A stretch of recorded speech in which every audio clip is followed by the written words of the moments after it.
Estados Unidos. Hoy están en esto en Venezuela, en la asamblea que está a punto de instalarse. Son las 10:14 minutos, es la hora de Venezuela, en Colombia una hora menos, 9:14 minutos. Desde Caracas, Santiago Martínez. Sí, Néstor, artículo 233 y artículo 234 son los que hablan. El primero de la falta absoluta y el segundo de la ausencia temporal.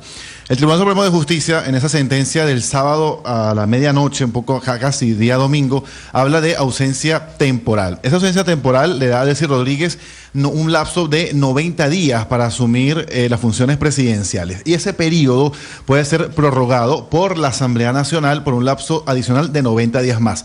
Por eso hablamos de 6 meses, 180 días a partir de este 3 de enero. Es decir, estamos hablando por lo menos hasta el 3 de julio de este año. 3 de junio de este año. ¿Qué sucede si luego de cumplirse esta prórroga o este periodo se mantiene la causa de la ausencia temporal? Si esa causa persiste, pues la Asamblea Nacional debe decidir por mayoría de sus integrantes, esto reza el artículo 233, si la situación se considera ahora una falta absoluta. Es decir, todo pasa por el Parlamento venezolano que se instala hoy justamente, un parlamento donde el chavismo mantiene la mayoría absoluta. Es decir, podríamos estar ante un escenario donde el Parlamento, podría ser dentro de 6 meses, decida pues que el plazo, que la ausencia se mantiene, pero que se mantiene como una ausencia temporal. ¿Qué sucede con la ausencia absoluta, Néstor? Como no se ha cumplido la primera mitad del periodo de Nicolás Maduro, porque él comenzó ese periodo en enero 2025, es decir, está por cumplir un año, y en enero 2028 serían 3 años, pues deben convocarse elecciones, como pasó con Hugo Chávez hace 13 años, que ni siquiera comenzó ese periodo presidencial. Si esto hubiese ocurrido luego de la mitad, pues simplemente la vicepresidenta o el vicepresidente encargada, pues mantendría o terminaría el periodo. Pero en este momento, Delcy Rodríguez cumple los primeros 90 días y puede ser prorrogado por 90 días más, según lo que dicte el Parlamento. Y dentro de 6 meses, ese Parlamento de mayoría chavista debe decidir si la causa de esa ausencia temporal persiste o no, y si es falta absoluta, pues debe ser convocada elecciones presidenciales en los 30 días subsiguientes. Es lo que es la situación política en este momento acá en Venezuela. ¿A qué horas es la instalación de esta asamblea, Santiago? En 1:30 debería comenzar esa instalación allí en el hemiciclo legislativo. Okay. Ya están comenzando a llegar los diputados ya, tanto de oposición como de gobierno. Capriles de la oposición se posesiona hoy como diputado, ¿cierto? Correcto, como parlamentario. Correcto. Enrique Capriles. ¿Podrían elegir, digo hipotéticamente, podrían elegir Enrique Capriles presidente o directivo de esta asamblea? Bueno, de poder todo es posible, pero con la mayoría absoluta que tiene el chavismo, seguramente la propuesta que ellos tengan de junta directiva, porque se votan 2 propuestas, la que tenga el bloque opositor y el bloque del chavismo, pues seguramente será elegida la del bloque del chavismo. La pregunta es que allí va a haber pues la primera señal, sí, Santiago. Si hay una transición, podría ser. De Estados Unidos. Quizás alguien de la oposición. ¿Qué tal que Estados Unidos diga, de todos los que hay, Capriles puede ser? Y de todos los que hay, a los señores del gobierno, Capriles es el que menos les choca. O sea, les choca mucho más María Corina Machado, ¿cierto? Sí, exacto. Quedarse con el mejor de los males, quiero decir. Pero es que además, estamos hablando de Capriles, y Capriles acaba de publicar un mensaje larguísimo en X. Había estado calladito todos estos días. Es un mensaje largo, Néstor, pero yo le leo solamente 2 párrafos porque creo que aquí está la clave. Necesitamos pasar la página del revanchismo y la improvisación. Ojo, el revanchismo, garantías para todos. Es decir, no va a perseguir al madurismo ni al chavismo. Encaminar al país en una salida democrática con garantías reales para todos. Necesitamos justicia, esto en mayúsculas. Un paso ineludible de inmediato es la libertad plena de todos los presos políticos, el regreso de los exiliados, sin medidas ni persecuciones. El momento es ahora. Y concluye de la siguiente manera Capriles: defender el voto de los venezolanos, los derechos humanos y las garantías constitucionales se hacen desde la organización y la presión cívica sostenida. O sea, usted ve, Ricardo, la posibilidad de que Capriles sea... Se puede reencauchar políticamente Enrique Capriles. Okay. Podría ser un puente. En política nadie está muerto. También la otra pregunta importante, Néstor y Ricardo, señor, es si Jorge Rodríguez, hermano de la ahora presidenta Delcy Rodríguez, repite como presidente del Parlamento. Ahí también vamos a ver qué tanta unidad hay dentro del chavismo. Hoy va a ser la primera prueba de fuego para saber hacia dónde se mueve Estados Unidos. Cualquier cosa que pase hoy en la Asamblea de Venezuela va a ser aprobada por Estados Unidos. Estados Unidos es jugador a partir de hoy en la política de Estados Unidos. Santiago, gracias. Me avisa cualquier cosa. Perfecto, estamos en contacto, Néstor. Gracias. 9:19 a.m. Y atención, Felipe, el gobierno de Venezuela está recibiendo no solo apoyos de Rusia, de Irán, de Cuba, también quedan algunos socios en Colombia que están defendiendo todavía a Nicolás Maduro. Hay unos que sorprenden más que otros. Iván Cepeda, por ejemplo. Sí. No, bueno, eso no sorprende. No, por eso. Iván Cepeda no lo sorprende si yo le digo, está defendiendo a Nicolás Maduro con el argumento de que Estados Unidos violó la soberanía. Clara López. Tampoco sorprende. Roy Barreras. Clara López estuvo en el 24 como veedora del gobierno venezolano en las elecciones, ¿no? Roy Barreras, pues tampoco. Roy Barreras, Felipe, que está en la paradoja de querer conquistar el centro, pero también tranquilizar a la izquierda. Está en plan de defender a Nicolás Maduro. Sorprende. Ninguno de los tres sorprende, Néstor. Todos lo hacen por razones diferentes, pero ninguno de los tres sorprende. La teoría de Roy Barreras es que destruye el derecho internacional el ataque del sábado en la madrugada de Estados Unidos. Marcela Peña. Néstor, entre los que están saliendo hoy a condenar la intervención militar de Estados Unidos en Venezuela están varios aliados del gobierno, entre ellos el partido de gobierno, el Pacto Histórico, quien ha dicho que este es un ataque a la soberanía y que implica también un riesgo para Colombia que no debe tolerarse. En el mismo sentido, las centrales obreras que forman el Comando Unitario del Paro han dicho que las acciones emprendidas por Estados Unidos constituyen una amenaza directa contra Colombia y contra su soberanía. Los precandidatos en esa orilla política pues también están opinando en la misma dirección. Dice Clara López que lo que ocurrió en Venezuela el fin de semana es una injusticia impresionante. Por su parte, Roy Barreras dice que el ataque militar de esa naturaleza en Venezuela destruye las bases militares de ese régimen, el de Maduro, pero también destruye el derecho internacional y pone en alto riesgo la estabilidad de la región en el único continente que no tenía guerras internacionales en su territorio. Por supuesto, el candidato más cercano al presidente Gustavo Petro, el hoy senador Iván Cepeda, está de acuerdo en condenar la intervención del gobierno de los Estados Unidos que llevó a la captura de Nicolás Maduro. El momento en que Estados Unidos decidió invadir Panamá y llevarse también en una operación más o menos parecida a la de hoy a Noriega. No, hoy estamos en un continente distinto, en el que hay otros gobiernos que han sido elegidos democráticamente y que tienen un signo político muy distinto al de Trump. Hoy hay un movimiento social activo en todo el continente que ha desarrollado protestas formidables, como las que vimos durante la pandemia o luego de la pandemia. Así que el mundo ha cambiado.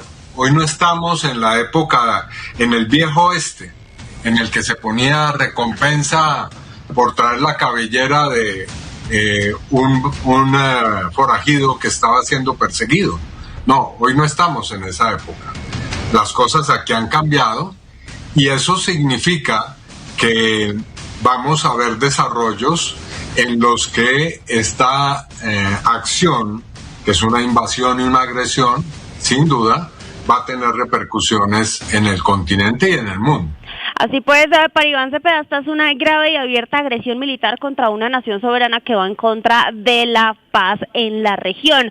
Otros candidatos tienen posiciones intermedias, ya escuchábamos a Sergio Fajardo, ya escuchábamos a Claudia López, Juan Fernando Cristo en la misma dirección, dice, en cualquier solución para garantizar la estabilidad regional de nuestra frontera, se debe respetar el derecho internacional y los principios del multilateralismo. Cristo está apoyando la captura de Maduro por sus acusaciones referentes al narcotráfico, pero no la intervención militar de los Estados Unidos.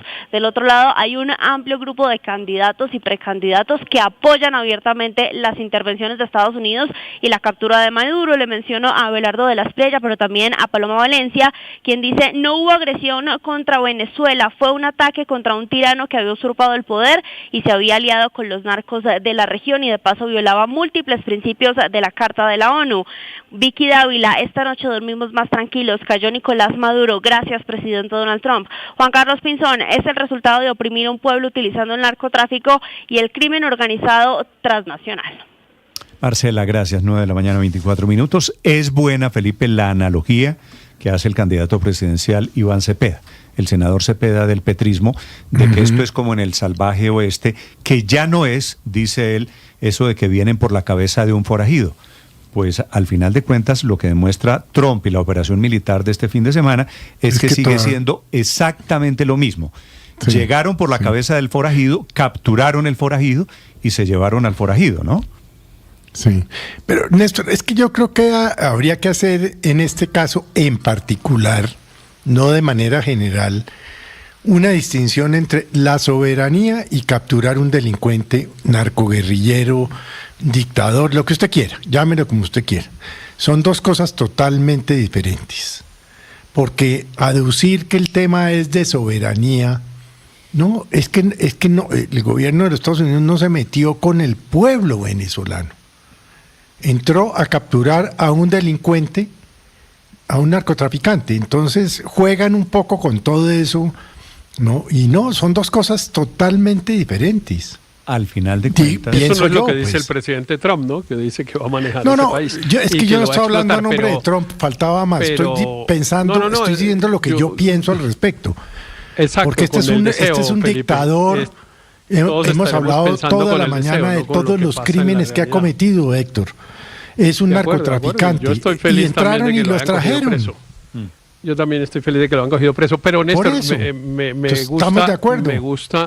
Me gusta el ejercicio que acabamos de hacer, porque yo creo que nos sirve mucho a los ciudadanos colombianos para ver el talante de los candidatos presidenciales, porque yo sí insisto, creo que estamos en una situación pues compleja en la que se puede medir bien, bueno, cómo actuaría, cómo haría un poco el ejercicio ese que propuso el doctor Fajardo, que es, bueno, si yo fuera el presidente lo que haría era esto y tal, y me parece que es una buena manera de plantearlo para que yo propondría que estos, qué sé yo, llevamos como 30 minutos en este ejercicio, lo tuvieran todos los ciudadanos ahí, lo oyeran y vieran, bueno, a mí me parece que en este momento lo que le serviría a Colombia sería una persona que actuara de esta manera.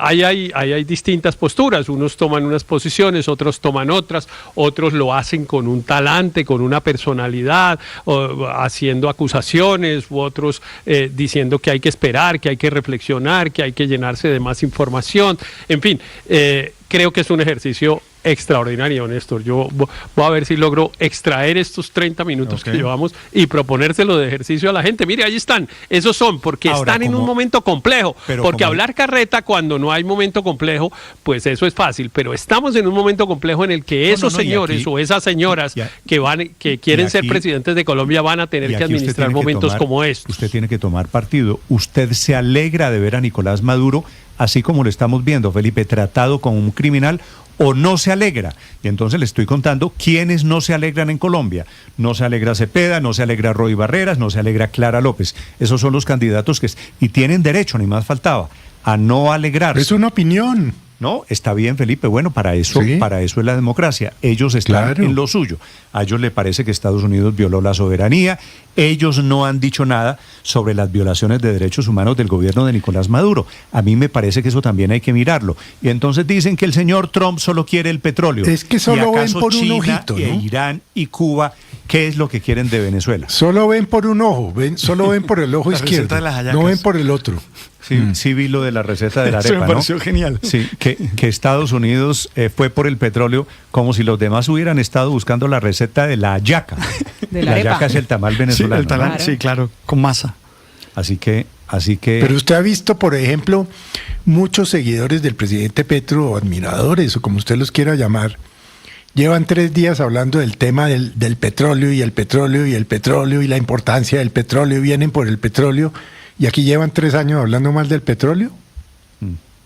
Entonces, ven por un ojo, ven por el ojito izquierdo. Está bien. No quisiera reducir esto a que ven por un ojo, porque en política se suele mirar solamente por un ojo. En el periodismo hacemos el ejercicio intentando mirar los dos lados, las dos caras de la moneda. Ahora, lo que pasa es que pasaron dos cosas, Néstor, no solo una, y yo creo que ese es el problema. Creer que pasó solo una cosa y que entonces lo que hay que escoger es estar con el uno o con el otro. No, aquí pasaron dos cosas. Uno, que está preso Maduro, y eso a mí al menos no me produce sino alivio, alegría, tranquilidad, etcétera. Pero pasó otra cosa, que es que un señor que es presidente de los Estados Unidos decidió usar el poder sin ningún límite. Eso es la otra cosa que pasó, porque son dos comentarios distintos.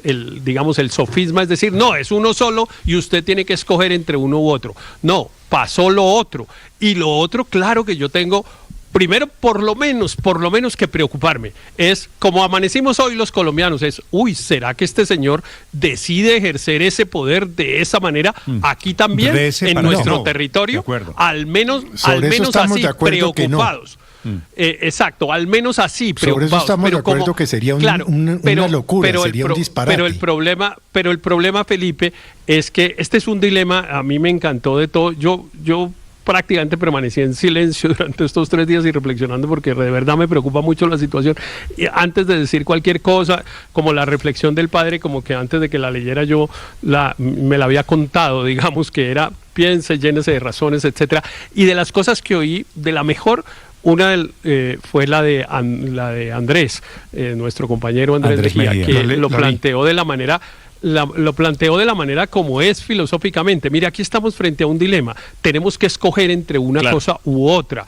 Y él decía, bueno, Andrés lo puede explicar mejor y lo explicó muy bien, que es, bueno, si no hubiera sido así, ¿cómo? Pero claro, yo le agregaría solo a la reflexión de Andrés una cosa, que es cuando uno tiene que escoger entre dos males, el menos malo. Escoja, claro. Es porque usted abandonó, es porque usted renunció a alcanzar el bien, porque si usted tiene que escoger entre dos males, ya no está escogiendo entre el bien y el mal, sino entre dos males. Pero la diferencia, Néstor, el bien perfecto no existe. Que a Maduro lo iba a tumbar un corito de ángeles celestiales que se iba a aparecer en una madrugada de domingo y se lo iba a llevar volando de alas maravillosas, blancas, llenas de libertad. Eso no iba a pasar. Pero ¿cuántas posibilidades? Además los venezolanos habían hecho todo lo posible, los venezolanos habían estado en la calle, habían hecho todos los venezolanos, habían ganado las elecciones. Juan Camilo Merlano esta mañana dijo, mire, estaba leyendo tal vez el Wall Street Journal o algo, y dijo, le ofrecieron esto, aquello, no sé qué, y no quiso. Pero antes de eso, Felipe, antes de las ofertas y todo, hubo elecciones, no lo olvidemos. Y las perdió. Además, hubo cuántas jornadas de protesta y movilización en las calles de todas las ciudades venezolanas que fueron reprimidas con la fuerza militar y policial. Néstor, mire, yo pues agradeciéndole muchísimo a Héctor ese comentario que acaba de hacer y que le hubiera gustado mi reflexión, el único comentario que yo tendría es que estamos de acuerdo en que la alternativa, por el hecho de ser alternativa, no deja de tener factores de preocupación. Por supuesto que el mundo en el que amanecimos hoy es un mundo que produce cierto nerviosismo, que produce cierta aprehensión. La cuestión es que yo creo que estamos descubriendo que las soluciones ideales a estos problemas, sobre todo en el escenario político internacional, no existen. Alguien tenía que hacer algo, Néstor, porque si nadie hacía nada, lo único que teníamos garantizado era que la situación iba a seguir. Andrés, la tiranía de Maduro y Cabello y su gente iba a continuar. Algo tenía que pasar. Que de los dos males hay que escoger el menos malo. Y el menos malo es una Venezuela sin Maduro. Ahora, el señor Trump es antipatiquísimo, es autoritario, es soberbio, es el bully del barrio. ¿De acuerdo? Pero de momento el señor Trump sacó que nadie había podido, y a muchos les parecía imposible. Pero es que es un dilema. Maduro. Claro, pero es un dilema parecido, por eso me gustó tanto el método que usó Andrés para explicar su postura, porque es un dilema parecido a los dilemas morales a los que se enfrenta la gente en muchas oportunidades, pero por ejemplo el de la eutanasia. Usted ve a una persona, un ser querido que está sufriendo enormemente, etcétera, que no tiene ninguna posibilidad de recuperar su salud ni una vida digna, y entonces, bueno, usted dice, bueno, le ayudamos a morir dignamente, y claro, ese es el dilema, y usted dice, pues sí, tengo que escoger, o vive así, o mejor que no viva más. Pero cuando a uno le toca escoger entre dos cosas como esa, pues abandona el propósito, en el ejemplo que yo estoy poniendo, de que viva bien, de que viva feliz. Y por lo tanto, cuando me toca escoger a mí, cuando yo tengo que ayudar a una persona, déjeme terminar 10 segundos, cuando yo tengo que ayudar a una persona a que le practiquen la eutanasia, por ejemplo, yo no lo celebro. Es que yo no lo celebro. El dilema moral, Héctor, para mí es una derrota. No, Héctor, el dilema moral pero no porque es en ese caso, a Trump. El dilema moral, no se equivoque. El dilema moral no es Trump, eso es un dilema político suyo, ideológico. El dilema moral es: piense en los millones de venezolanos que tuvieron que salir huyéndole a la dictadura. 8 piense millones. En los miles de personas venezolanos torturados o asesinados, en familias destruidas por cuenta de este sátrapa. No, pero es que yo escogí ya, Néstor, a mí me parece bien que al señor lo cogen. Porque las cifras que le está dando Néstor son reales. Pero más yo de insisto 8 que es millones que de personas que tuvieron que salir dejándolo todo. 2.8 de ese número total están en Colombia. Pregunten las regiones, Arauca, La Guajira, zonas fronterizas, cómo les ha impactado. No, pero ese no es mi dilema. El ejemplo que está poniendo es que ese no es mi dilema, porque frente a Maduro yo no tengo dilema. Frente a Maduro yo no tengo dilema. El dilema es frente a Trump. ¿Yo celebro la actitud de ese señor? No, yo no la celebro. Así como no celebraría si me tuviera que ayudar a morir a una persona cercana a mí. Pues me aliviaría quizá que no sufra más, pero yo no lo celebraría. No, yo sí celebraría. Pero en ese caso, Héctor... Si es para frenar, en su ejemplo, Héctor, para frenar el sufrimiento, el médico que pone la inyección para acabar con el sufrimiento, pues claro que hay que darle las gracias. Pues claro que usted le agradece que le haya quitado el sufrimiento. Que el médico le parece que pone la inyección muy duro. Lo que pasa es que el médico le parece que es un poquito más alto, más gordo, más brusco de lo que Lo que pasa quisiera. Es que los dilemas en la reflexión abstracta son fáciles. O ahí está la discusión. El problema es en la vida. El problema es donde se da eso. Porque ahorita Héctor decía, es que uno está renunciando al bien. No estamos renunciando al bien. Es que en la realidad no hay esa posibilidad. Porque no existía. En el caso que pone Héctor, claro, en el ejemplo que pone Héctor, que me parece muy apropiado, hay algo que seguramente ya no está sobre la mesa, y es la posibilidad de una cura. Si uno tiene que escoger entre la muerte asistida y la muerte por el curso de la enfermedad, probablemente es porque ya los médicos le han dicho la posibilidad de una cura, que es lo que en el marco que acaba de plantear Héctor sería la alternativa como del bien o de lo bueno. Pues entonces esa alternativa ya no está disponible, y tal vez ese ejemplo sea válido para lo que acaba de pasar en Venezuela, porque durante cuántos años se intentó la alternativa de la cura, se intentó por la vía de la resistencia pacífica, de la oposición democrática, de la resistencia civil, de las elecciones, y eso solo condujo a la violencia, al fraude, a la tortura, al encarcelamiento de opositores, al exilio de los opositores, de modo que probabmente, si esa fuera la analogía, la cura ya no estaba disponible. Claro, no estaba disponible. Verdad. Esa es la realidad. Eso es verdad, pero digamos, el otro conflicto que yo tengo es que yo sí creo que en términos, bueno, en todo, pero en particular en los temas políticos y del Estado, hay una máxima que uno debería no tener que cruzar, que es: el fin no justifica los medios. Héctor, y entonces es que usted me está hablando. Si uno dice, bueno, ¿sabe cuál es la diferencia? Si yo escojo si este fin sí justifica este medio, pues debate. se reventó el orden, se reventó el derecho. Héctor, ¿sabe cuál es la diferencia que usted y yo tenemos? Que este no es un debate moral alrededor de principios filosóficos. Si lo fuera, seguramente podríamos coincidir. Sí, pero en la política hay intereses, no hay principios. Sí, de acuerdo, ese es el problema. Ese es el problema, y yo sí me quedo con los principios. Yo me he acordado mucho este fin de semana de una cosa, si me permiten, Néstor, este cuentico, es que el profesor Antanas Mocus solía comenzar sus charlas con el tema de cultura ciudadana y eso de cumplimiento de normas, solía comenzar preguntándole a la gente: aquí levante la mano el que le haya pegado a la mamá.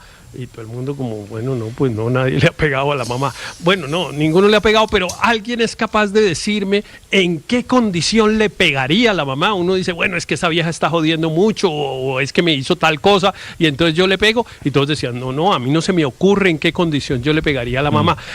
Y él explicaba eso para decir, así deberían ser las reglas, que usted no logre imaginar una excepción posible con la que usted justifique incumplir la norma. Usted no logra imaginar en qué condición le pegaría a la mamá. Sí, pero aterricemos, porque de todas maneras esto, pues de ahí a imaginarnos escenarios que podrían llegar a hacer falta mucho cuando hay cosas reales y concretas. Mire, por un lado, están yo entiendo que hoy entrevistamos a todos los que estaban afuera, a la gente que está en la diáspora, a los 9 millones de venezolanos en el exterior, que sin lugar a dudas, Néstor, deben estar felices y celebrando esto.